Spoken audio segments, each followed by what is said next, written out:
Hi everyone. So we'll get started in just a minute or two, give people a chance to join. If it's possible, if anyone online can just either give us a thumbs up or put in the chat that you can hear us. Okay. If it's a little bit quiet, let us know and we'll try and adjust. But yeah, if you can just let us know whether you can hear us all right, which I guess if you can't hear us, it's going to be hard for you to hear that instruction. There you go. Thanks, Vinny. Great.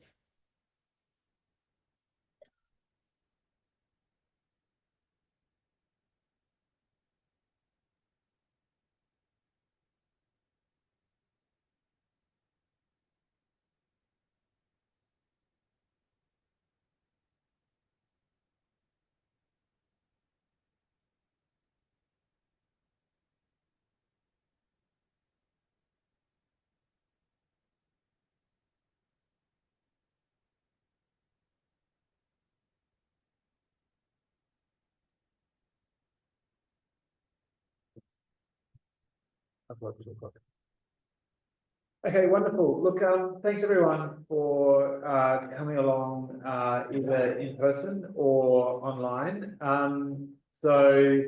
Hopefully you are here to have a discussion about program reform for degrees delivered by the School of Politics and International Relations. So my name is Nick Biddle. I'm the current head of school for the School of Politics and International Relations. And me and colleagues will be working through what the changes will be for 2025 and beyond. And ideally, hopefully, answering all your questions about what it means for you as current students, and trying to really just make sure that you can see a path, a strategy, so you can complete your programs with minimal disruption and still meet all your learning goals and still have as rich an experience as possible as part of our degree programs.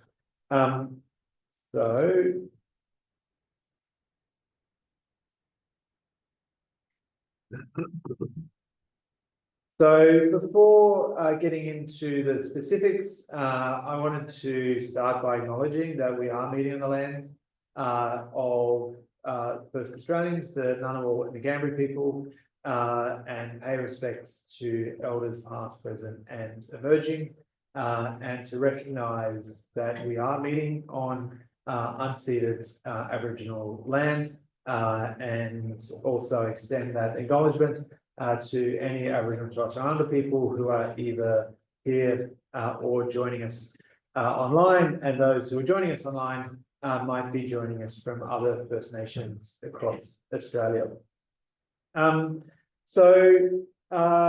As mentioned, we run the School of Politics and International Relations runs three degree programs in a number of majors and minors. And we also contribute to the Bachelor of Politics, Philosophy and Economics. So Donwalk and Constanza will be talking through in a second the changes to our two major degree programs, the political science, so Constanza will start, and then international relations. We also have Maria Maley, who's convening the Bachelor of Public Policy, who will be here to also answer questions for those who are doing the Bachelor of Public Policy. If you're a PPE student, then there is not only fewer changes, but also that the PPE program is jointly convened and currently is being convened by the School of Philosophy. So if you are a PPE student, maybe we can have a chat later, but as I said, the changes to PPE for 2025 have been minimal. So I just wanted to give you a little bit of context about why we've made the changes. The main reason is that as these degree programs do over time, have have maybe lost a little bit of their pedagogical coherency. Our staffing profile has changed. So the expertise which we have to deliver each of the individual courses changes as through time, as through natural processes, but also with the delivery of our programs is done in a very different context. When the last time we made substantial changes to our programs was pre-COVID and during a very different kind of teaching environment. So what we've tried to do is update the courses to reflect against benchmarks, against other degree programs, to make sure that the level of the courses kind of reflects the content. So we've had a few courses which, through time have become a little more a little better placed as a second year rather than a third year course, or vice versa. We've also noticed and have had feedback from our students that we've got a number of courses which are listed which haven't been delivered for a number of years. That's not ideal. So what we've tried to do is be much more explicit that if the course is in the program, then it is going to be delivered most years. So our aim is for second and third year courses to be delivered at least 2 out of every 3 years, and for most of them delivered 3 out of every 3 years over our forward kind of timeline. So that way you have, rather than having a whole list of courses, some of which staff no longer here or just don't have as much relevance, appear to be in the programs but no longer are.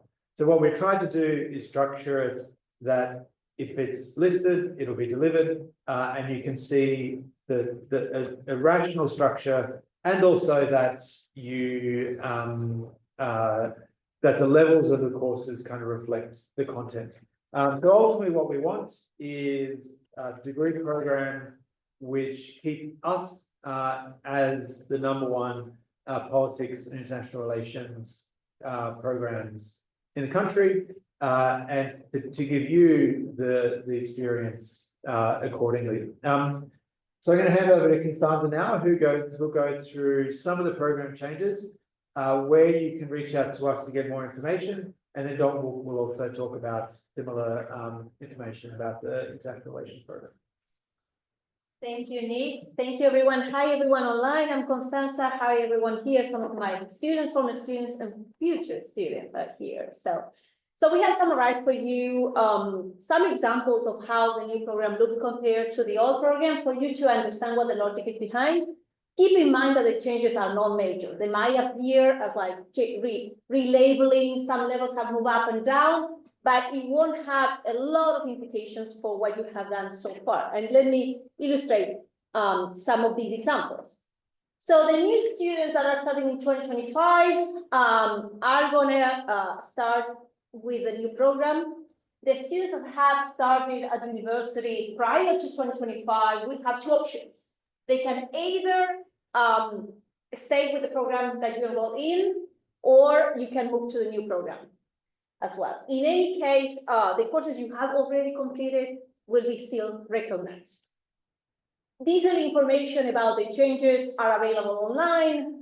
There is one page that is just talking about the new changes and compares the old program with the new program and gives you a summary of all the changes by course, so you can have a look at it as well. And I include here the websites.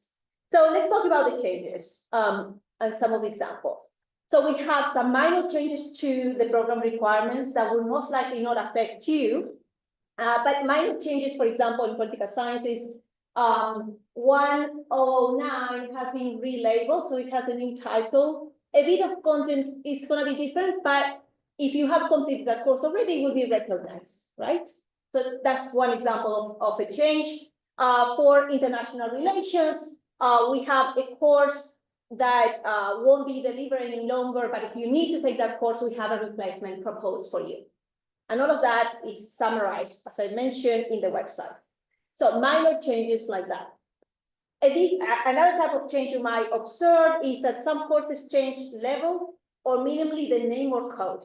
One of the examples is my course, I teach European politics. That's Euro 302 is going to be called Pol 302, right? So it's a relabeling, the recoding as well. And to consider here, if you have taken those courses, they will be counted. The second aspect is that you won't need a permission to enroll in a course that has changed the code or the level, and you cannot take the same course if you move a level up because the content will be more or less the same, right? So some courses have changed level or minimally the name or code. A third reform is what we call, from the administrative perspective, disestablishment of courses. This is mostly an administrative task. That means that a course that has had to change the level or had to change the title had to be taken away from the system, and it's going to be re-entering the system with a slightly different code. But in most cases, the courses are going to be the same. I put at top of the list, you can see that's my course, Euro 302. Today it's called, or it's going to be called Pol 302. It's just from the system, it's going to be out and re-entered again. We have many of those cases, so they move up or down in a level. So if they move up, we need to take the level 2 course out and re-enter the level 3 in the system, but the course is the same. And we have the example of also Pol 3041, which is highlighted in blue. That is a course that is disestablished, and we provide a list of options so you can choose among those options. So it should be easy for you to continue your program and successfully complete it. In all these cases, with the courses moving up and down or the relabeling, we have changed some of the content of the course to a minimal degree, and we have taken into account all the requirements for the courses. So the substitutions of those courses should be relatively straightforward. You should not be so concerned about that. Number 4, we also, following the feedback that we received from the students and a new curriculum framework that is aimed at incorporating new knowledges that we think are really needed for the job market, as well, we will be offering a couple of new courses. So that's also listed in this summary of changes. You will have additional options that you can select. Again, all the courses you have already completed will be counted. So just to summarize, your next step is to map out your program, decide whether you want to go towards the new program, the 2025 program, or stay with the program you are in. Map out and just make a plan of the courses you want to take. If you need help, please contact the student office. It's open from 9 a.m. to 3 p.m. So you can send an email or go there in person. It's open. I'm from the student office. Okay. We're open 10 to 4. 10 to 4. Okay. 10 to 4, not 9 to 3. Okay, thank you. So we will update that information in the presentation. Thank you so much. That's all right.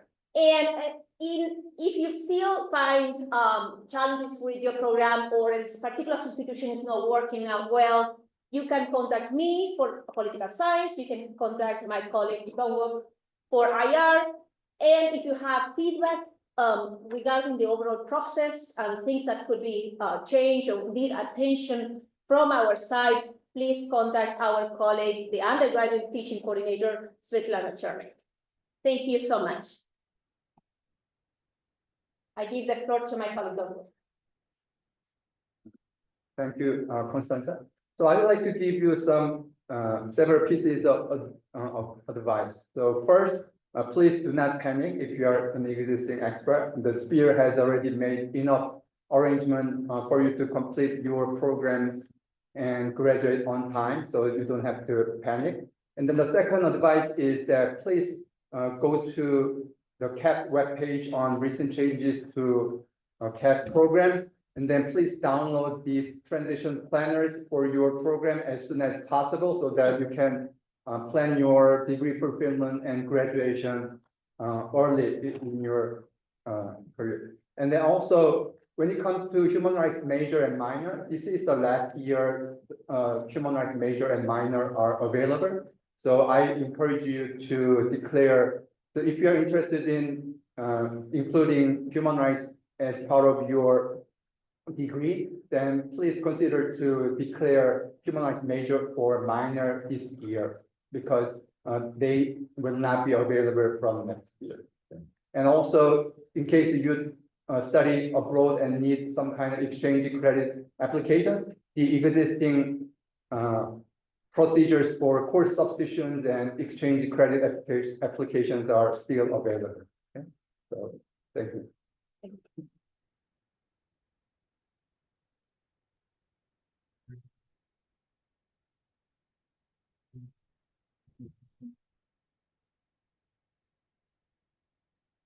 Hey everyone, I'm Maria Bailey. I'm the convener of the Bachelor of Public Policy.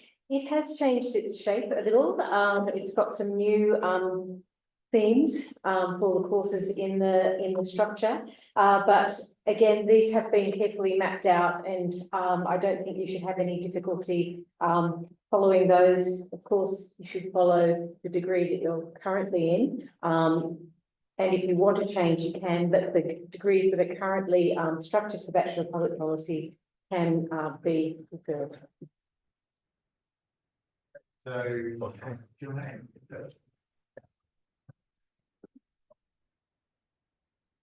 Okay, hi everyone. So my name is Sverre Molland. I'm the current Associate Dean of Education in our college in CAS.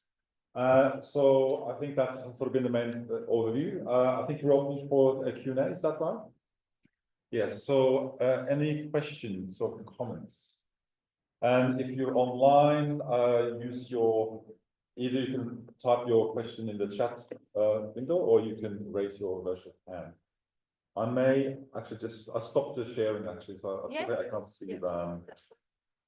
Oh, where's the green arrow? Yes. Yeah, so like that. That way I can see the screen. Okay, any questions or comments? Yes. If you're in your degrees in another school and you're like doing one of the subjects from CAS, will the other school recognise that CAS degree if it's changed, if it's part of your schedule? Like, you will? So okay, so you're doing a degree in another college? Yes, so my degree is in not CAS, and I'm doing some CAS subjects for my minor. Will they recognise that the subject has changed, even though it's one of my compulsory subjects to do? Yeah, so if when you've had say if there's a title change or something like that to the course, yeah, then that should just roll over automatically. Yes. Any comments to that? Yeah, any affected areas in other colleges, part of the process is we've reached out to those areas to let them know if there's any substitutions or changes that need to be made, because it's a university-wide curriculum reform, so every undergraduate program has had a refresh. Yeah. Yes, and just on that comment, I thought I should just add some little bit of sort of the university-wide context to some of these changes. So one thing that's been happening at ANU recently is that we've had a curriculum framework review. This comes out of some of the strategic plans of our university. And one of the things, for example, so if we look at, we see this, for example, with the Bachelor of Arts, as well as all the degrees, is that there is more emphasis on having a clearer progression. So say from first year courses to second to third year courses, right? So, so if I just move back to some of the comments that were made earlier and from the slides as well, one thing that has resulted in is that there's a requirement, there's a certain minimum requirement in terms of how many third year, 3,000 total courses that a student ought to have. So one thing that has happened across a lot of programs is that we have to recalibrate things. So we have a wider suite of offerings as 3,000 level of third year courses. So what's happened then is that certain courses that have previously been say a second year course has been reworked to become a third year offering. Does that kind of make sense? So in practical terms, this is not a big deal for students in the sense that you're doing essentially the same course, just on a slightly higher level. But technically, from a program perspective, we technically have to then establish a course and recreate a course on a different level. So a lot of the changes that you see in this is of that kind of nature. Yes, the question at the back. Sorry, yes, with a Pink Floyd looking t-shirt, is it? It's Yeah, Florence not the quite, yeah. Machine. Yeah. Oh, so how, for students, when will we be able to see when courses are running in the future? Like, if we're trying to plan our degree, like how far in advance? Like, let's say I know what I'm gonna be taking next year for my final year, 2026. Like, when will I know when certain courses are running? Will it only be like weeks before the semester begins, or? So we've got a, for all, this is just for the courses as part of our 3-degree programs or 4-degree programs. So we've got a 3-year teaching plan. At the moment, the 2025 and 2026 courses are available through programs and courses. I'm not 100% sure when 2027 courses can be made available. Yeah. But what I'd encourage you is to reach out if you do want to know that far in advance. So beyond 2026, reach out to one of the contact details and we can give you informally that teaching plan detail. But at the moment, we've got at least 2025 and 2026 available on programs and courses. I'm pretty sure, I'm 90% sure, at least they will be, and 2027 will be made available as soon as we can. Got a question from the chat. What semester is Pulse 2044 running next year? It's currently listed as no sessions. I have no idea off the top of my head, so it's 2044. I see a rebatch. It's changed to 3,000. Yeah, so we don't know the numbers, but we can check really quickly. So it's the question is about 2044, is that correct? Yeah, I'll just quickly look it up. Yeah, and just on that specific question, just there, you know, if you have very specific questions like about a particular course, what I recommend you do is that you can, generally speaking, the student office is the first port of call for student inquiries. So you can reach out to the student office. It's possible also to reach out to the program convener of the degree. So say if you do a particular, say, you know, Bachelor of Public Policy, then the convener will be listed on the program course's website and you can reach out to do that convener as well. Yes, sorry. Yes. I'd like to add one more advice to your question. So it is also, it would be helpful for you to email the course convener listed on the programs and courses webpage on a particular course you are planning to take in the near future, so that you can double check its availability. Okay, or you have a follow-up question? I have many questions. Oh, sorry. okay, yes, so, yeah. So some courses, like when I'm looking through like I can see that there's no current ones up running, and then other ones I'm clicking the page and it's like this page no longer exists. Have all of the ones where they no longer exist been removed? Like what's happened with those courses? Are they no longer? Okay, yeah, Lex, you may have to answer that one, but that's a technical question, I'm not sure. So that is a system linking incapability that we have currently. My team, I work with the education and governance team at CAS, and we're hoping to put up banners on those and hopefully redirect, or have a banner saying this course is now XYZ, a redirect. But my team are working on that as we currently speak, because it's a bit of a manual process for that, unfortunately. Yeah. So just on that very specific question, as mentioned, the best for specific courses is to get back to the student office. My understanding is if Pulse 2044, that's a quant methods course, one of the examples, which I think Constanza puts up, that's currently scheduled for semester 2 for 25, 26 and 2027. So that's our current schedule. But if you're interested in a specific course, but as I said, reach out. The very detailed questions about that, the student office will be able to work through when it's currently being offered, as well as if it's name changed, what the alternative is. And I think this is why it is important to take a look at the transition planners as soon as possible, because at least the transition planners are very clear about those courses owned and taught by Sphere, so that it provides precise information on which courses have been established and which courses have been disestablished, and then recreated as an upper level course. So this is why it is important to double check the transition planning yourself. Okay, Dr. Stanza, you're gonna add some comments or? No. Yeah, okay, yeah. Other questions? Online, I don't have the online screen in front of me right now. Bernie, so are you able to check if there's any? Yeah. Oh, here we go. That's- Yeah, okay, so that polls 2044 we answered. Yeah, and in the chat box right now, there's a link to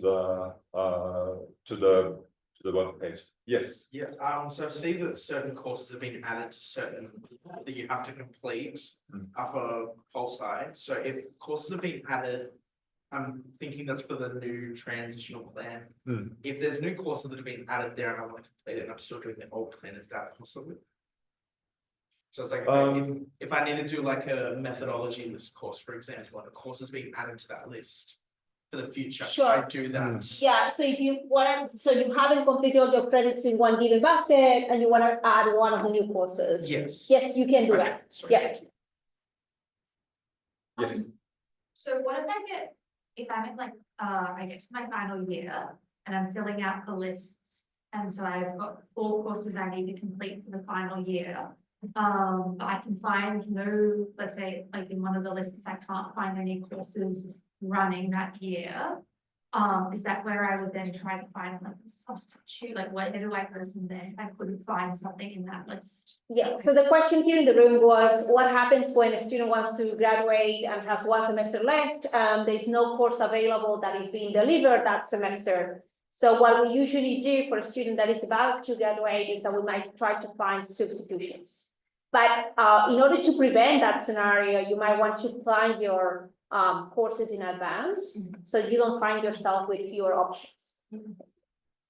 So as I already mentioned, the existing procedures of course substitutions and exchange credit applications are still wire and alive, so that you can also resort to that.